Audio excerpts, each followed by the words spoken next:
My name's Nathalie Edwards, born in London, and but I'm actually half French.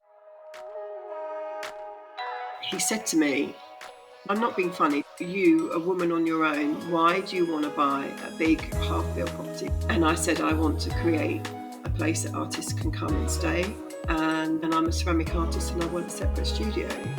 And he said, that's very interesting. I said, why did you buy it? He said, I wanted to build a cooperative art gallery.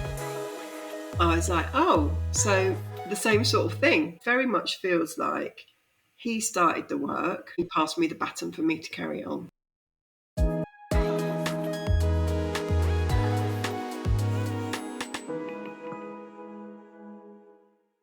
What does it take to walk away from the comfort of a high-paying career and to start again?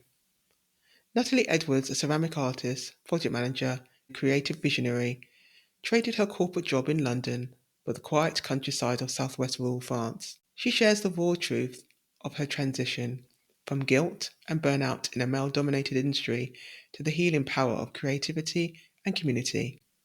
We talk about navigating fear, managing finances, and how her daughter's creativity sparked her idea to create the Goddess collection. We also talk about the realities of running a creative retreat and the importance of finding or building communities that truly see you.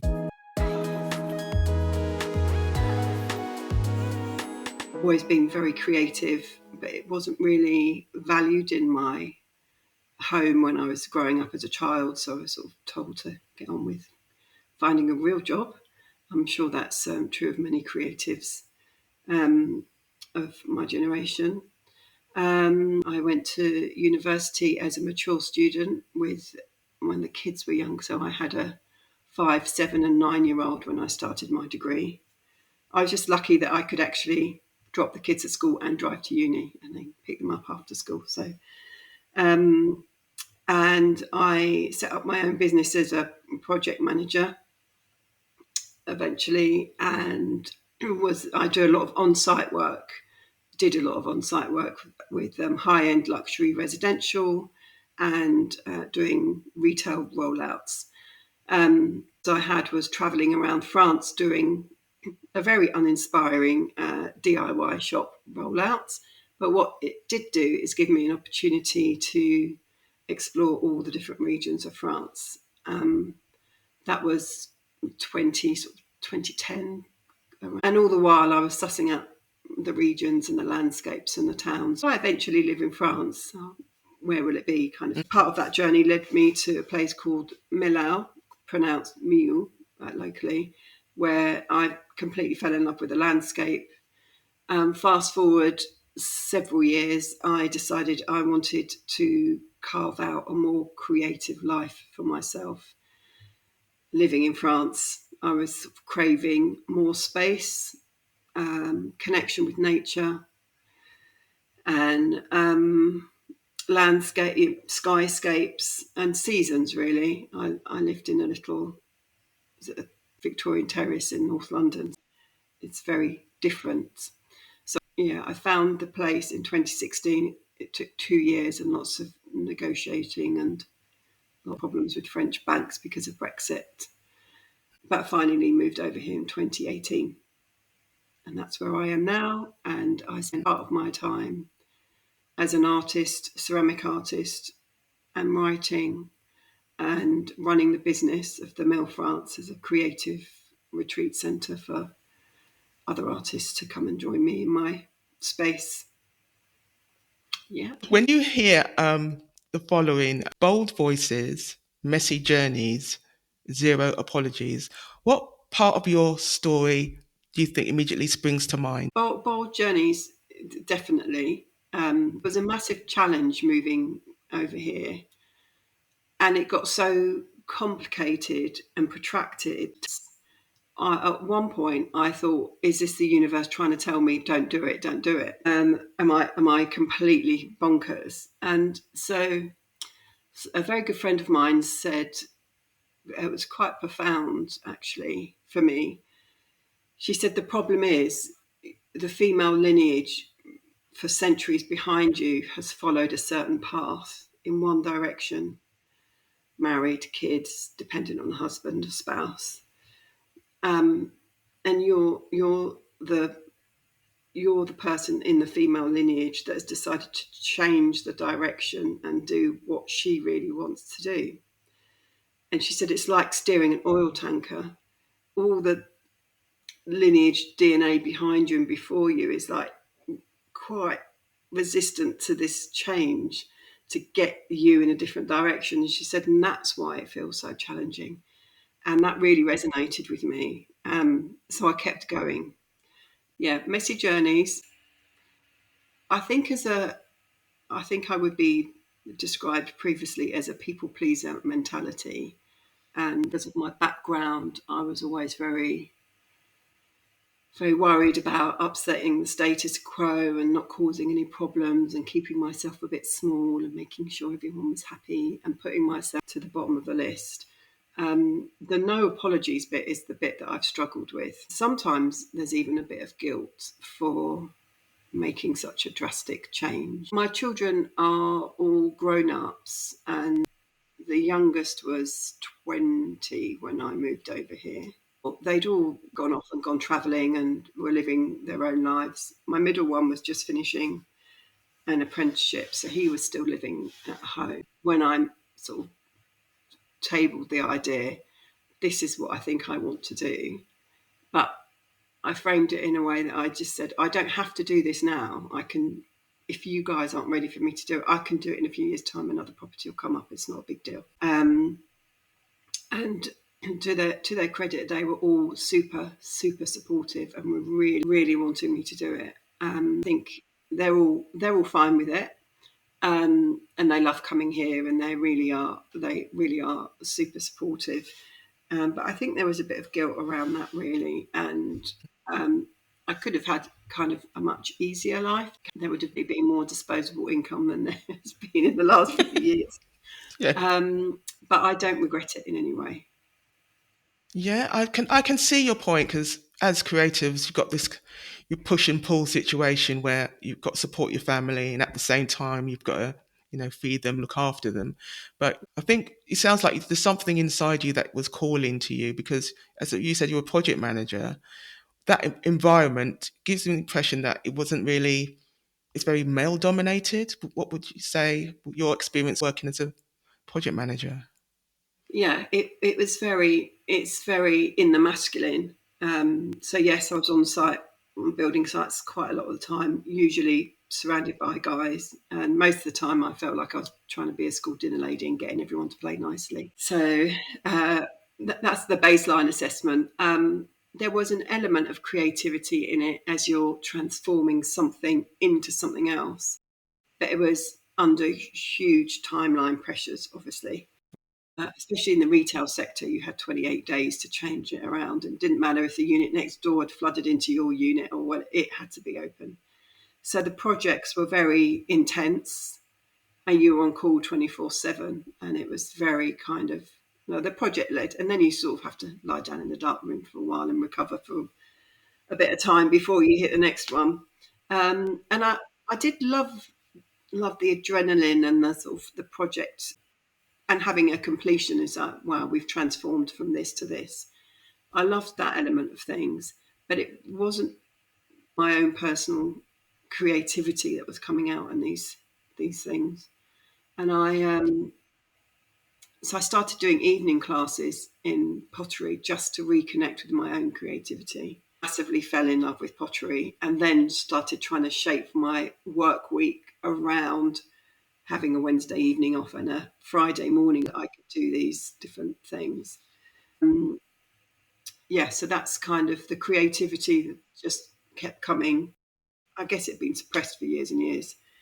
Yeah, definitely. I want to get into obviously your current business later on, but I'll be also interested about your ceramic and your artwork in a moment. What was the final push from jumping from your project manager role, even though you felt that pressure? What was that final or push that got you to where you are now? This is going to sound maybe a bit mad, but I'd been doing a 21-day meditation with Deepak Chopra. You know, it's an online thing, 20 minutes every day. And I was in Italy with a friend of mine in Florence and looking at so much art, so inspiring. But just to backtrack a little bit, I did have a business idea that I was researching following my degree show and alongside me doing my project management job, and it was taking up quite a lot of time. And I realised that I would have to get a huge amount of funding to launch this thing. In my head, I had it was going to take a few years to get a few £1 million to fund this project. Did I want to be doing that, chasing money for this big idea, and what would it give me in the end? And a friend of mine had said, you know, what do you want from creating this amazing offer? And I was like, well, I just want to be an artist, really, and just hang around with other artists. She said, well, why don't you bypass all that headache with that problem, with that project, and just go for what you really want? So with her encouragement and then this meditation and being in Florence, it just was like a light bulb moment, looking at this fresco on the wall with lots of people sitting along a long table. It might have been the Louvre or something. And I just thought, I just want to create and I said create and serve out loud. And it became, when I initially started the business, it was very much about serving others with like facilitating and hosting retreats and things.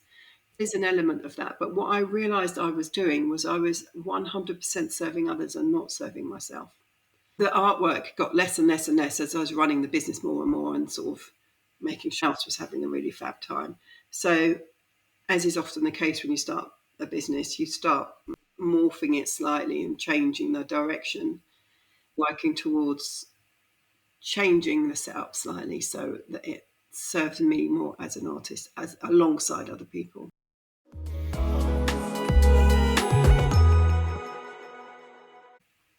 It just seems to be that, as well as you find in yourself, you had this drive to find your own people, your community. And tell me how, regards to because it's very much your business is centered around other artists and building a community. So slightly fast forward, you go to France and you decide to make a wonderful building into that's falling apart. I think it was a lot of work needed to do. Tell me about the mill and how that came about when you and how did you find it? Well, I decided that I loved this region. I loved the landscape when I was doing the work around in the area.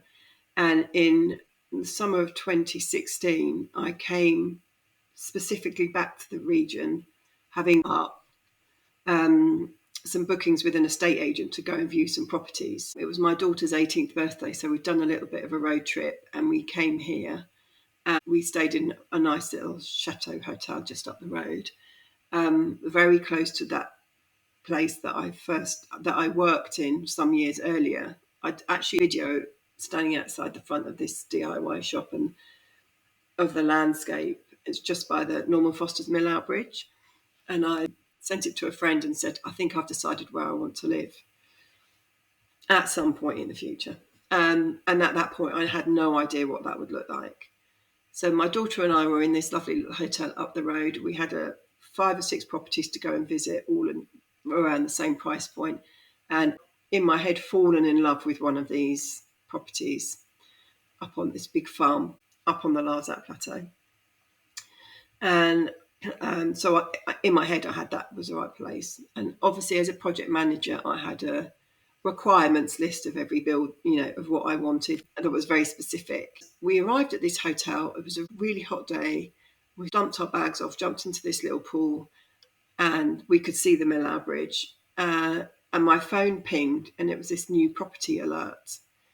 And I looked at it, and I said, that's weird. This property's just come up and it's literally a 2 minutes drive down the road.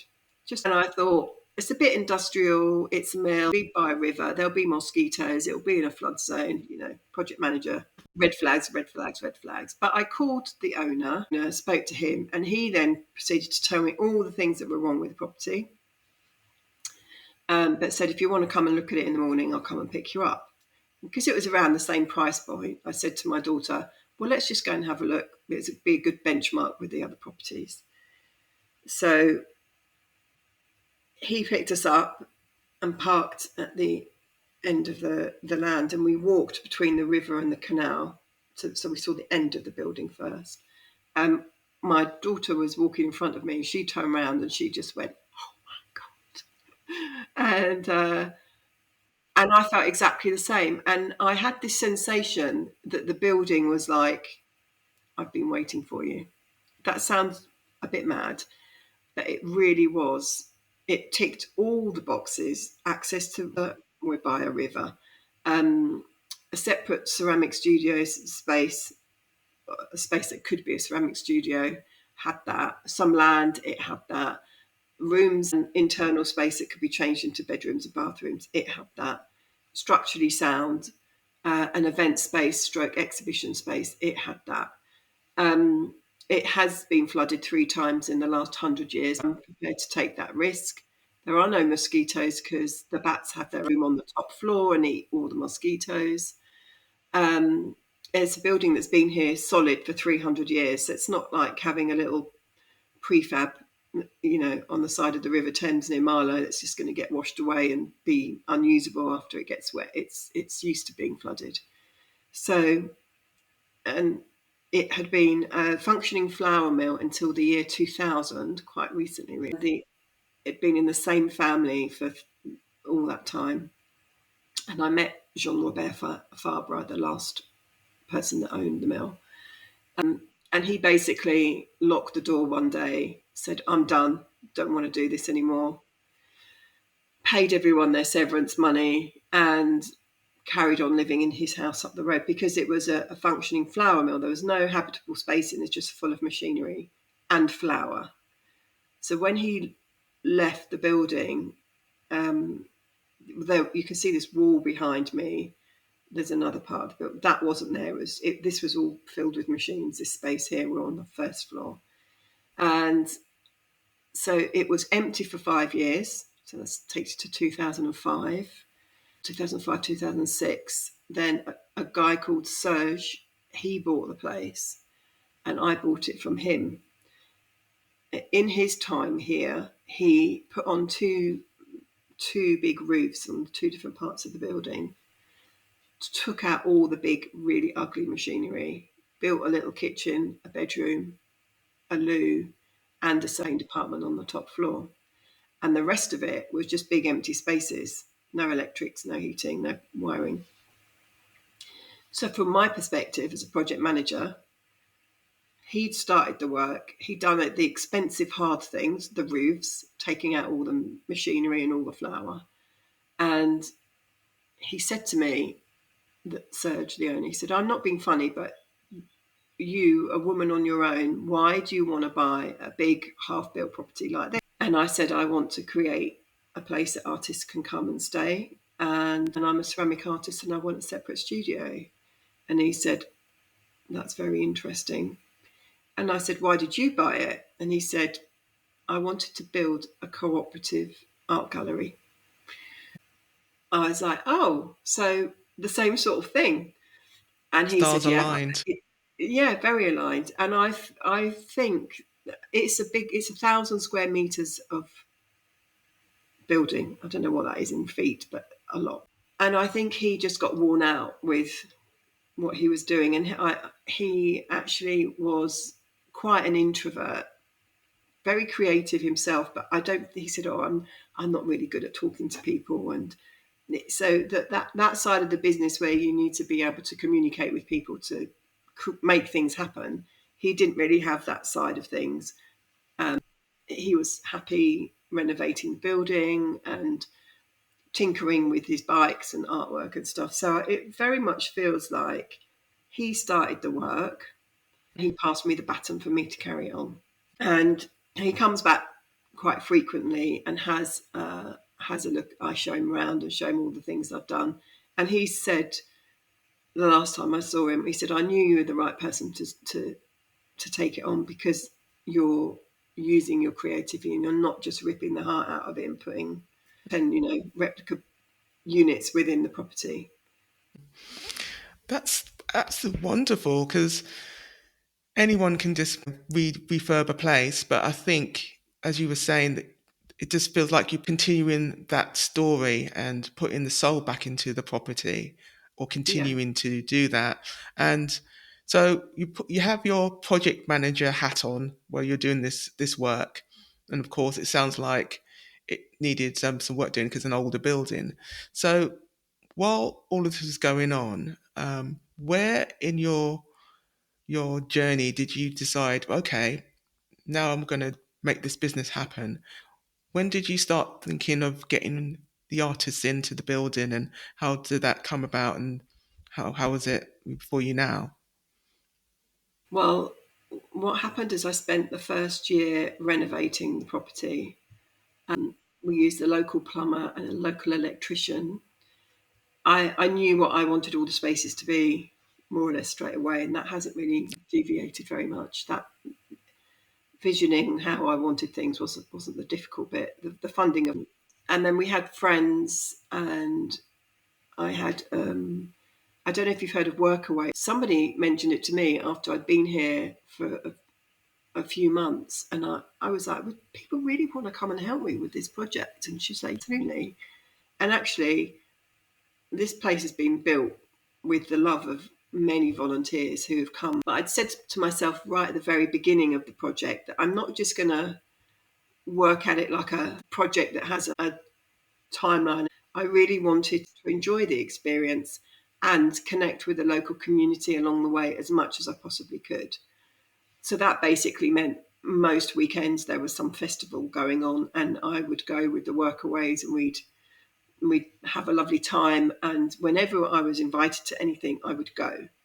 And that also meant we had lots of local people who were really curious about what we were doing and interested. And nearly every day there was someone walking down the drive saying, "Oh, I thought you might like to meet this musician here," or, "Oh, I heard that you need somebody who makes double glazed windows, meet so and so." So it's been, I felt very supported by the local community, massively. So we spent 1 year renovating. I just had a bit of Airbnb going on, and a lot of friends coming over to visit, obviously, and family. My son built the kitchen on the ground floor. That was one of the first things we did. Um, and and then I had these workaway helpers volunteering, which was wonderful. And then we hit the pandemic. So I had lined up some retreats and residencies with various artists, and that all got blown out the water. So I had two very, very challenging years financially. Yeah, well, as we all did, yeah, as many of us did, I think. Initially, I really panicked, um, but I had a workaway who stayed with me for 6 months actually, and we built two more rooms with very little funds to make use of the time. And that's also when the sort of first moment when I had some proper time for my creativity. And that's when I started making goddesses. It sounds like, regards to what you've just said about community, was very important, and not just within the immediate surroundings, but the whole of the region seems to have just rolled up their sleeves as well, and the locals got involved, and you're supporting you, and you supporting them. It sounds like that's at the heart of everything that you've been doing, as well as helping the artists as well. And it feels like it's good for you, even though there were dark times. Hopefully, will continue to be, because you're doing retreats as well. The Goddess collection, tell me about that. Your daughter inspired you. Yes, so during the first lockdown, like a lot of people, really suffered with anxiety and separating from the kids. I mean, they're all living their own lives and they're in the UK and they were all fine. But I had, I just suffered with, not being able to get to them. and then not being able to. I found that super challenging, as did millions of people across the world. So I also didn't really have any funds coming in because I couldn't have people here. So it was a massively testing time, and I just felt I needed some distraction, like lots of phone calls with the kids on Zoom, as everybody did, and spent a lot of time reassuring me that they're all fine and it's not the end of the world, and calming me down. And I was still unpacking boxes at that time, and I'd unpacked a small female form sculpture that my daughter had done some years previously. And I just started with some clay making some female forms. And as I was doing them, they were really morphing into something a bit more, they just were taking on their own characters. And it didn't feel like they were sort of very exaggerated or primitive female forms that were forming. And they reminded me of like the goddess sculptures that get dug up around the world. And simultaneous to that, I was waking up at 1:11 every morning, and it was so random. Like, oh, it's 1:11, and then the next night I'd look at the clock because I like repeated numbers, obviously. Well, not obviously, maybe, and then it just became um, really odd that I was waking at that time. So I started looking into the significance of repeated numbers, and all the sacred texts around the world have put significance onto repeated numbers: 111, 222, 333.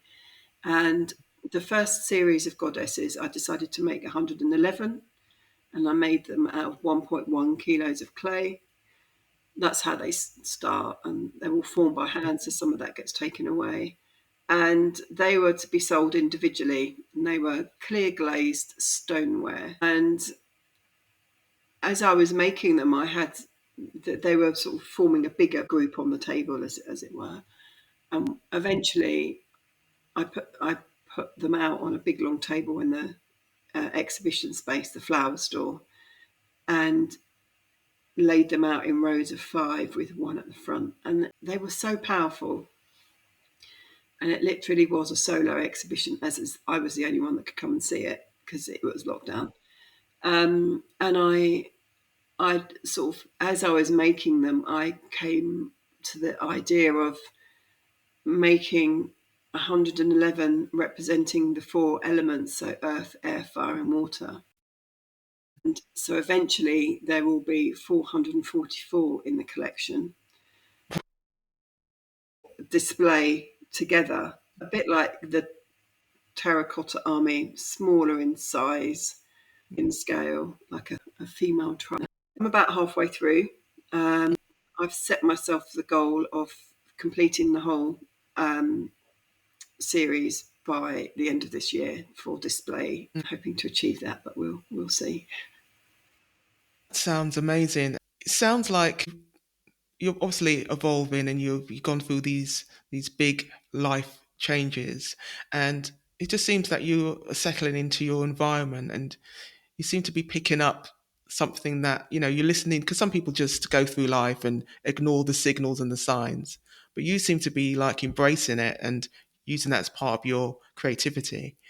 Being where you are now, it seems like that's helping you with your art. So I just find that really fascinating that as designers, we push our creativity aside, but we try and find our way in somehow through, whether it's, our environment or it's through the community that we're in. So yeah, tell me about your retreats and what's happening now with the kind of things that you're doing. You're balancing your art as well as trying to be a business person. What kind of activities and helping other artists, what you're doing with them? Yeah, I think a lot of us have to balance earning a living with being a creative artist. And cons with that, the positive thing is, you know, you can make things without having the pressure of having to sell because you're making money somewhere else to cover your, we all need money to live kind of thing. then the negative is you have to spend time doing that other thing to allow you the freedom to be an artist.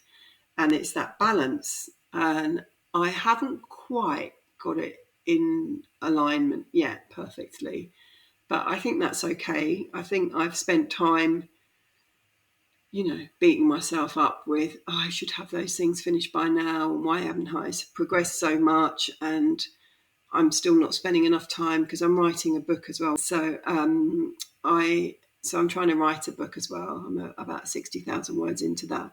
And I've just had to accept that things go in fits and starts. The idea is the winter months are my months for making and writing, and the summer months are the months where I host and facilitate other artists and writers here on retreats and residencies. So we run self-directed writers' retreats, and so I just provide the space, accommodation, and the meals so that people can just relax and concentrate on their writing. And they have proved really popular. And then we run some specific pottery courses that are led by other people. I've just come off the back of a Raku pottery course led by Helen Ashton from the Clay Studio. That we had 10 people on that. So it's great fun. They're very intense for me, very intense, busy weeks, obviously. Managing people's expectations, making sure everyone's having a good time, doing all the meals. But I get so much from it because it's so lovely to provide a space for artists and writers who they really appreciate it. I just received a message from someone who was here last week saying, I felt so inspired at the mill that I just want to come back. So it's really lovely that other people can see it, and it's not. Yes, I've curated nice little vignettes around the place, and everything's very considered in the rooms and the communal spaces. But I think there's something about the mill that really holds people, and the landscape and the nature. The two of the women that were here were absolutely blown away by the bird song in the morning, and they early with blankets and went out and sat outside at 5 o'clock in the morning just to listen to the birds, the dawn chorus. And yeah, it's so lovely that people are giving themselves time to do that, to reconnect to nature. And sometimes all you need is some time in a place that feels nurturing and welcoming and inspiring. And then that's it. That's all I have to do, create that space. And it allows other people to just drop in and get creative. And take so much joy from getting messages and seeing on Instagram people that have come here on writers' retreats and their books just being published. And I've had a tiny little part in that. Yeah, I was going to you're basically answering the question I was going to ask you next. What do you want artists and writers to take away when they leave your retreat?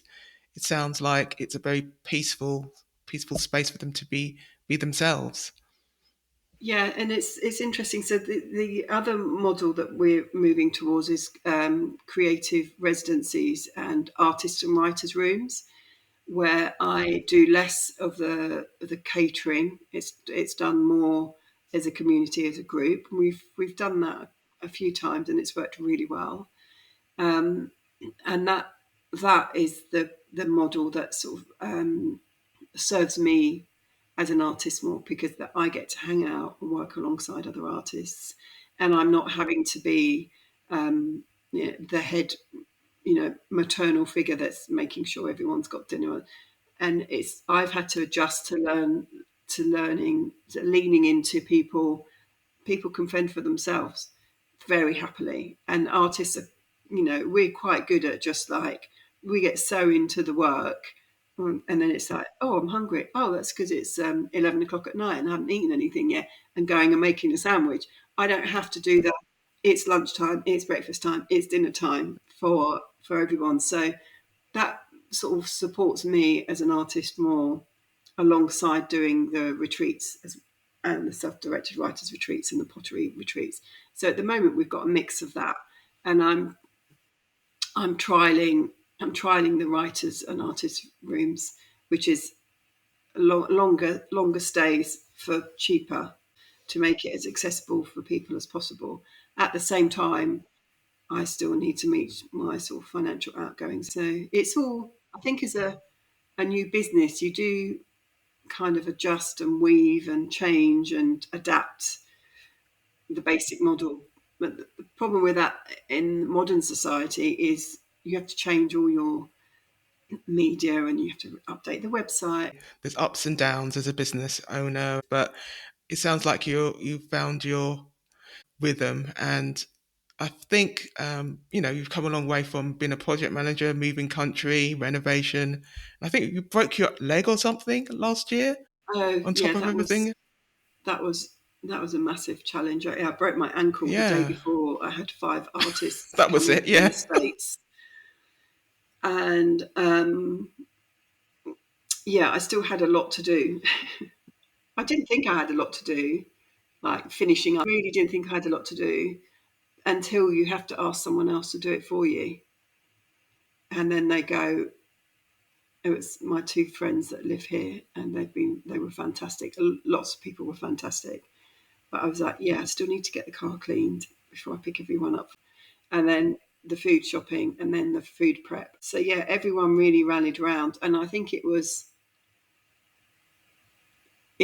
almost like it was a sign from the universe to like slow down and to allow other people to help, because I have not been very good at that in the past. Um, and other people took on the role of the chaperoning, which for that particular retreat, I was taking them to different spots to do painting outdoors. Um, and the women had the most amazing time, and they were wonderful and helpful. And it turns out you can cook meals when you're in a wheelchair. hopefully you're much recovered now since Oh, that totally. ordeal. It's Brilliant. it's amazing, but it has really taught me to sort of slow down a bit and not rush around quite so much. And I think there's a lot to learn from being present. And that's what happens when we're rushing. We're not present, so we're thinking of 20 things at the same time.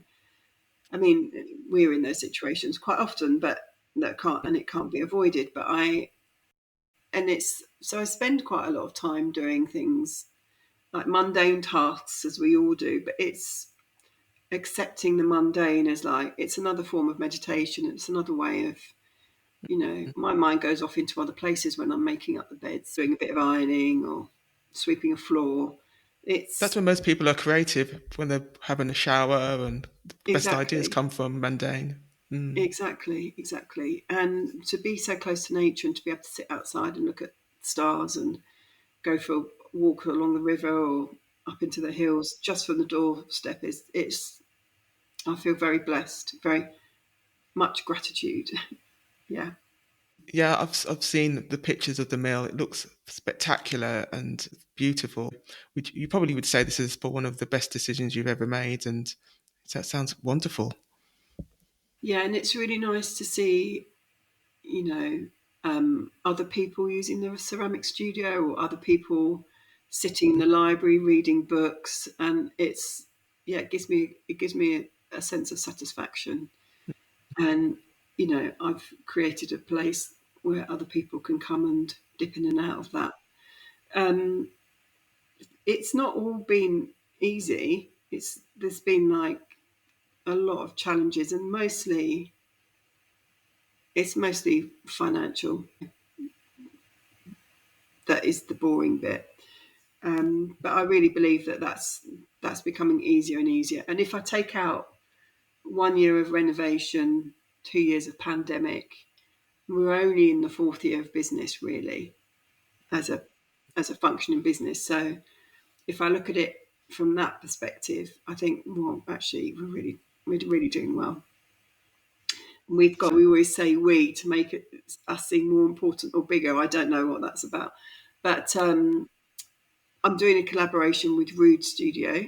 They're coming tomorrow, actually, for a month-long creative getaway where other people join them. and they'll be giving a couple of talks. They've just written a book about how to be creative, and they're getting that out into schools, and they're working really hard and partnering with other communities to promote creativity to younger people in the UK, because it's obviously been slashed from the curriculums. Yeah, so they're working hard on that. So they're coming. It's their second visit, so I'm super excited that there'll be third visit. Actually, we've got Rob Ryan, the paper cut artist. He's coming in September with his wife, who's an artist as well. So he'll be here as part of a creative getaway, and we've got people just coming like a residency, just coming along and working alongside them, doing their own projects, but coming together for meals. And that's what I would say is super interesting to me as well, with the writers and whatever group it is. If it's writers, potters, artists, a mix, however it is, what happens is you get this incredible cross-pollination, and people, for example, on the writers' retreat, it's a self-directed writers' retreat, so there's no regimented workshops. Pollination and the conversations that come out of that when people share what they're writing about, everyone will have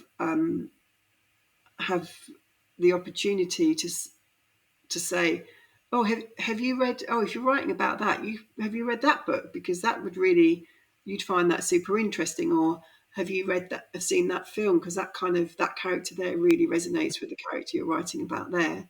And we share our top 10 favourite books ever, and that's really interesting when that all drops into the WhatsApp chat of, and who's read similar books and what you like. And then there's the library with quite a big selection of books on how to write books, but also by authors that have inspired me. And then other people donate books to the library when they go, I'm leaving this book here, and they dedicate a book to the mill. And it's a really, I've learned so much. So where I was saying earlier on, I feel that I part of me feels that I wish I was further on in the process, or of the writing or the ceramics. I'm learning all the time. Every time somebody else comes and we learn a different technique, I'm just like, oh, I need to somehow bring that into my pottery. Or it's feeding me as much as, and it's feeding each other by just being in community. That sounds exactly how a community should work anyway, but I feel that with designers and artists, we always feel like we have to go solo. And you're right, being in a community and bouncing off ideas, we're kind of like sponges. We absorb all this information, and you obviously have learnt a lot from just being in that space. That sounds. There's a segment of the podcast that it's called Studio Drawer.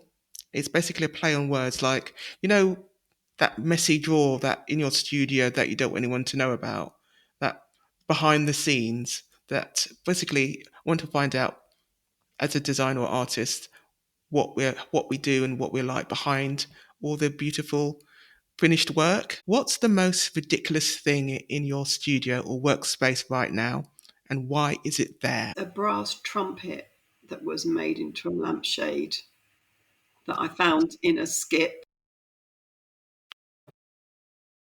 but it's broken, so it's going back in the skip, but I can't quite bring myself to get rid of it, and everyone talks about it. But I must say though, when I broke my ankle last year, all my kitchen is white drawers, so all the drawers look exactly the same. And because other people were having to help me, I had to make sticky labels for all the drawers so people knew where things went. And there is one drawer that I called the drawer of shame, do not enter. And it's the drawer, it's the drawer that I shove things in where I can't immediately find a space for them anywhere else. So yeah, About right. enter at your peril. You've been warned. What's one thing about your creative process that other people mightn't find surprising?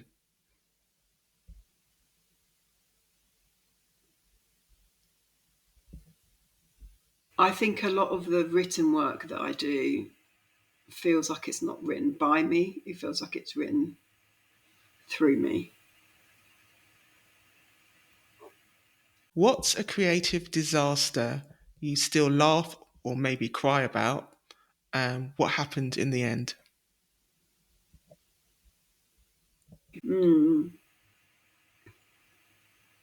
Well, I am testing out a new raku process for some of my goddesses, and it hasn't gone to plan.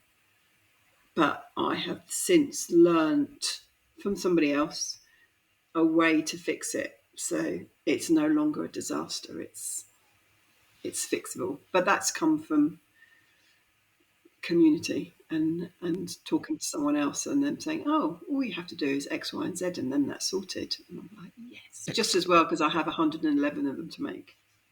Finally, I just want to ask you if you could leave the listener just one piece of real, no BS advice about thriving as a creative, what would it be? It's going to sound like BS. It really is, and it's the hardest thing to do, and it's to trust. Just keep trusting, and that is keep trusting in yourself. And I struggle with this still some days, and it's just trusting that. I don't know if you believe, listeners believe in God, the universe, the higher power, whatever that is. Trust that they've got your back, that it's got your back. Because falling into a negative spiral of things being difficult or complicated or not going the way you wanted them to be doesn't really serve a purpose. We all go to those like, oh, for God's sake, I can't believe this, that, or the other. But try not to stay in that place for too long and look around with gratitude at all the beauty that is ultimately will be there wherever you are and whatever your situation. You can find beauty in things. There's two books that I've found super helpful. One is Rick Rubin's The Creative Act,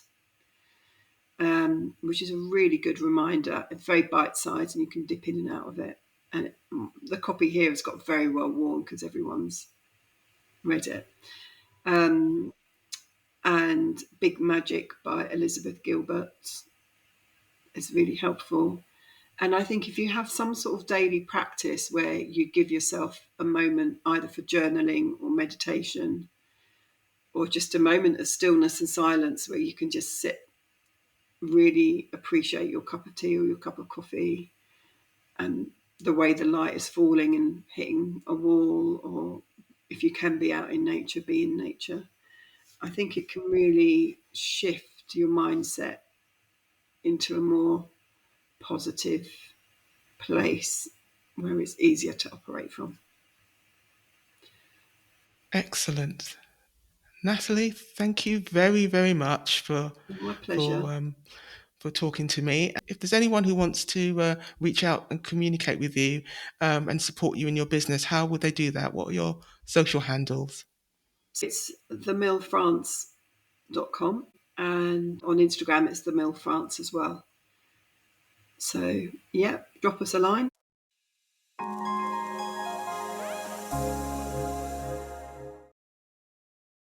Like many creatives, Nathalie faced guilt for stepping away from a secure career to starting over and moving abroad, and the constant challenge of balancing art and financial survival. Yet, instead of letting these obstacles stop her, Nathalie turned anxiety into action, transforming an old mill into a retreat and learning to lean on community support. Her story reminds us that creativity isn't about smooth journeys, it's about persistence, trust, and the courage to build space for yourself and others. As you reflect on this episode, ask yourself, where are you holding on to guilt that's blocking your creativity? And how can you let others support you so your creativity has more room to grow? Thank you for listening. If Nathalie's story sparks something in you, hit subscribe, leave a review, or share it with someone who needs to hear it. Because bold voices, messy journeys deserve zero apologies.